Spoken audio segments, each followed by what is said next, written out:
안녕하세요. 오늘은 한자다 450쪽부터 살펴보도록 하겠습니다. 한자다 다의 450쪽부터 보도록 하겠습니다. 그러면 먼저 오늘은 450쪽에 있는 기자를 살펴보겠는데, 기자는 보면 갑글문에 보면 이와 같이 길게 옆으로 줄 3개가 있는 모양을 볼 수 있는데, 되게 불규칙적으로 그려져 있어서 이와 같이 낮게 깔려서 하늘에 올라가지 못하고 낮게 깔려 있는 어떤 구름 형태를 그린 글자가 기자입니다. 그래서 하늘에 가로로 들어선 띠구름 모양으로 기운, 기 이런 의미로 쓰였던 글자가 기자가 되는데, 후에 위의 기운은 하늘로 올라가고 중간 기운은 떠 있고 아래 기운은 이와 같이 아래로 내려온 모양에서 기운 기자를 쓰고 있습니다. 기운기. 한자대에는 이와 같이 각 글자에 갑굴문, 금문, 소점 모양을 주고 각 글자에 또 이와 같이 밑에 각 글자가 나와 있던 근거가 되는 부분을 이렇게 수록을 해서 공부를 하는 사람들한테 도움이 되도록 모든 한자에 대한 정보를 수록하고 있습니다. 그러면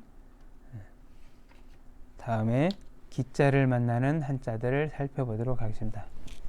기자는 이와 같이 이게 기운 기자인데, 물 끓는 김기에 삼수변을 대서 물에서 나오는 기에서 김기, 물 끓는 김기에 쓰이기도 하고, 기운 기자는 밑에 쌀밀자를 다해서 밥알 떼어 나오는 김에서 김기라고 한다고 생각하면 이해가 쉽습니다.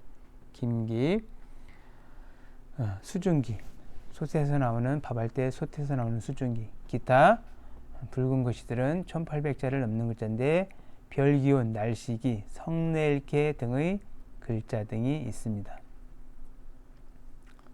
다시 말두자를 보겠습니다. 말두. 요즘 학생들은 이와 같이 곡식을 헤아리는 말을 보지 못했기 때문에 말 그러면 타고 다니는 말만 생각하기 쉬우므로 학생들을 지도할 때는 꼭 상기시켜서 곡식을 헤아리는 말이라고 생각하는 것을 꼭 알려줘야 될 필요가 있습니다.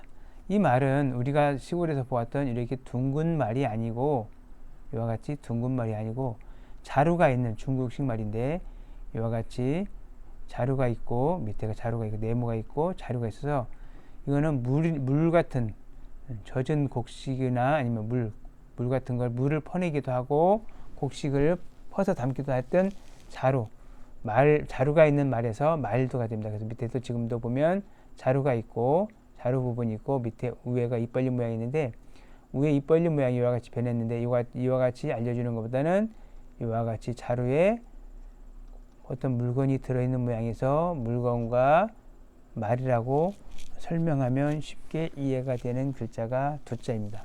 말두. 그래서 자루가 있고 위에가 크게 뭐가 달린 것을 두라고 하는데, 머리가 큰 것을 두라고 하기 때문에 집을 지을 때 기둥을 세우고 들불을 올리기 위해서 받쳐놓는 나무를 두공이라고 할 때, 두공두, 헤아릴료, 쌀을 말로 헤아리다, 과목과 벼자가 들어가서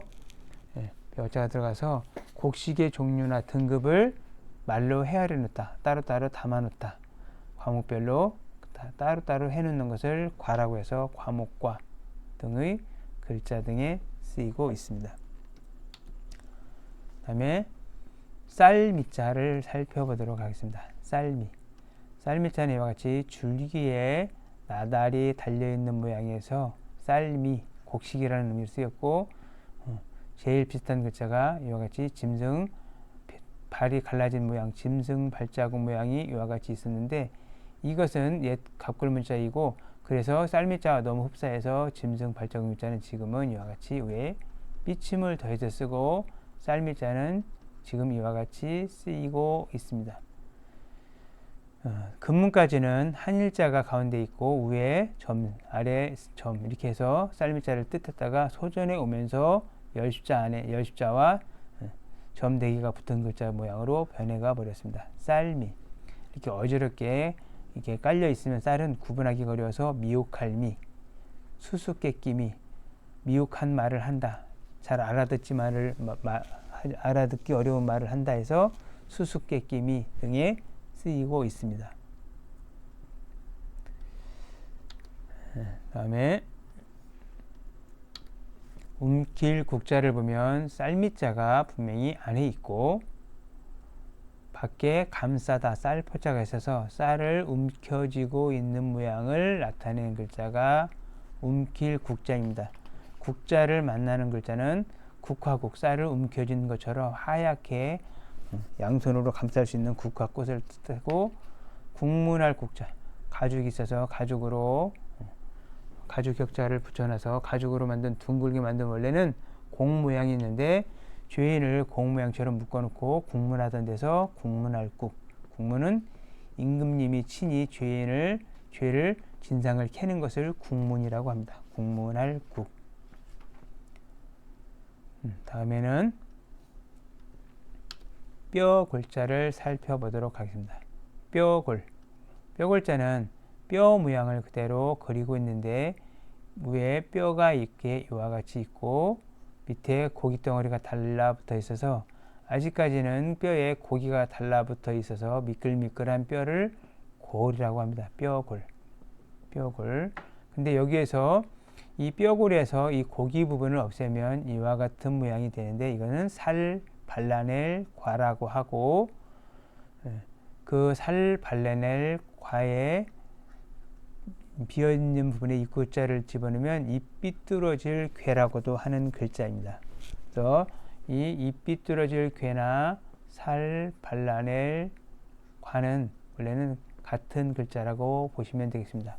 뼈골자에서 고기 육자가 없는 글자가 변한 글자들입니다.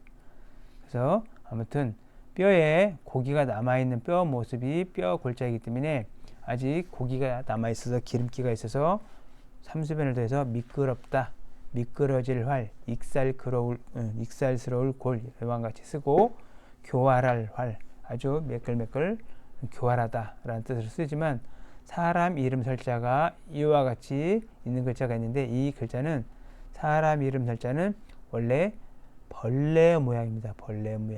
벌레 모양을 그린 글자가 설자이고 지금은 벌레라는 의미로 쓰지 않고 성으로만 쓰이기 때문에 이와 설자를 만나는 글자가 더 이상 없기 때문에 그냥 외우도록 하는 게 도움이 되겠습니다.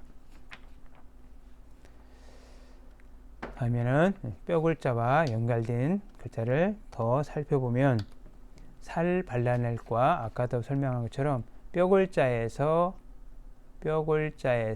고기가 없어진 부분에서 살 발라낼 과라고 하고 각골문이나 소전에 보면 이와 같이 있는데 살 발라낼 과 고기가 없어진 모양이고 이 밑에 입구자를 더해서 입 삐뚤어질 괴라고 하지만 실은 살 발라낼 과와 입 삐뚤어질 괴자는 같은 글자라고 보아도 무방합니다. 그래서 이 글자들을 만나는 글자를 보면 살 발라낼 과자는 단독으로는 사용하지 않고 입 삐뚤어질 괴자도 두 글자는 사용하지 않고 다른 글자를 만나는 데 도움만 줄 뿐이고 이 글자들을 만나는 글자는 지날과, 이게 뭔가 살이 빠진 것처럼 빼먹고 지나갔다 라는 의미로 지날과, 재앙화, 뭔가 자꾸 없애가는 나한테서 뭔가를 가져가는 귀신에서 재앙화, 소용돌이와 우리 소용돌이 치면 가운데가 비어지기 때문에 소용돌이와 달팽이와 등의 글자 등에 쓰이고 있습니다. 감사합니다.